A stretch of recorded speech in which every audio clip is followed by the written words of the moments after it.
James chapter 3. My brethren, be not many masters, knowing that we shall receive the greater condemnation. For in many things we offend all. If any man offend not in word, the same is perfect man, and also to bridle the whole body. Behold, we put bits in the horse's mouth, that they may obey us when we turn about their whole body. Behold, also the ships, which, though they be so great, and are driven of fierce winds, yet are they turned about with a very small helm, whithersoever the governor listeth. Even so the tongue is little member, and boasteth great things. Behold, how great a matter a little fire kindles. The tongue is a fire, a world of iniquity. So is the tongue among our members, that defileth the whole body, and setteth on fire the course of nature, and set on fire of hell. My favorite verse is coming up. For every kind of beast, and of birds, and of serpents, and of things in the sea is tamed, and hath been tamed of mankind. But the tongue can no man tame. It is an unruly evil, full of deadly poison.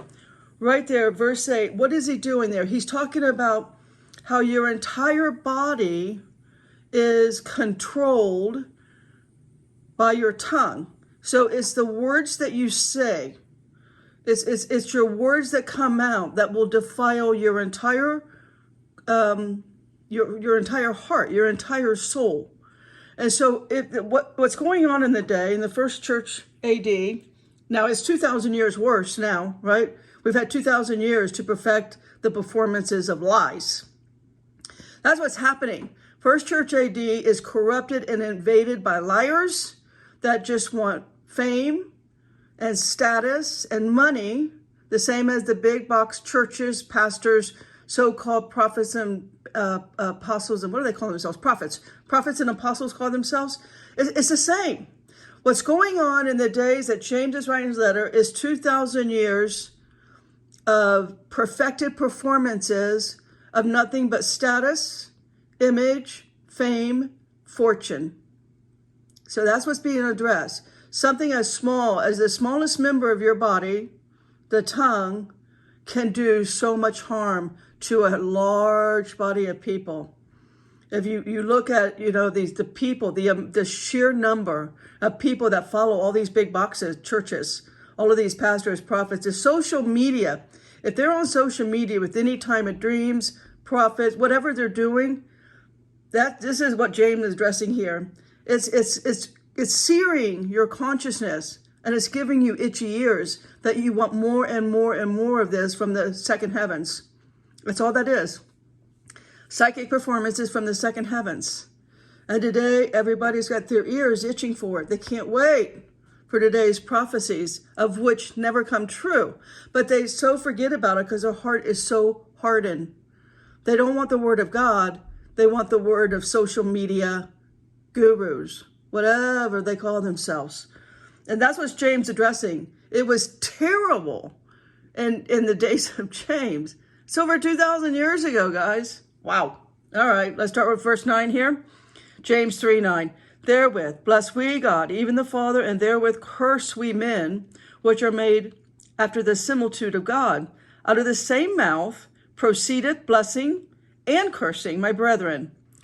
These things ought not so be. You can hear the day's prophets do that. They will in the same sentence, in the same verse, if you will, they will use some good words and some profanity.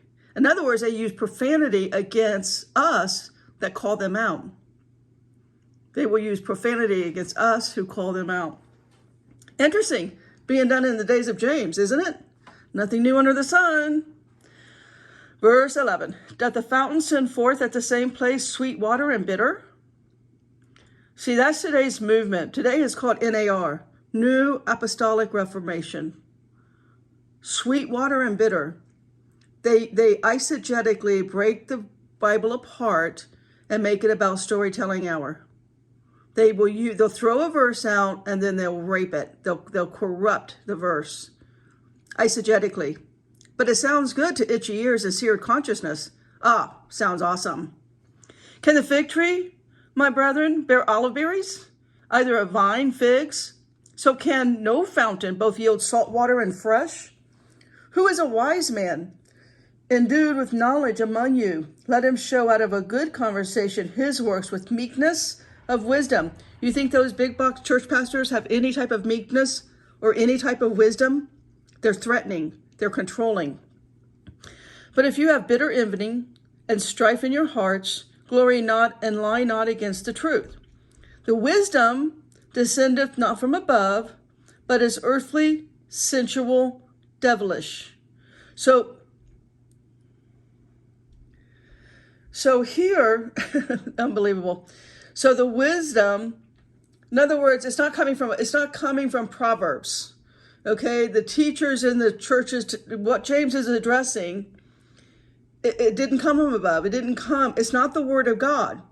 It's of the earth. It's sensual and it's devilish. But it is appealing, right? It's appealing to the people.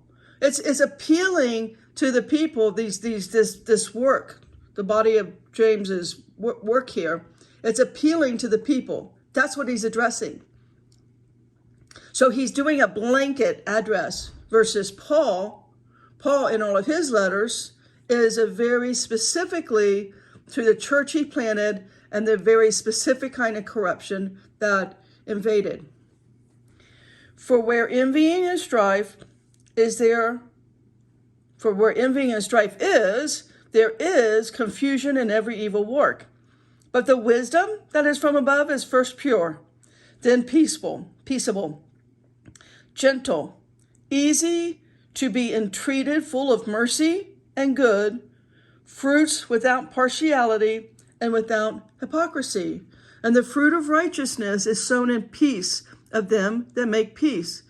Proverbs 11:18, and all God's people said, stay in the word.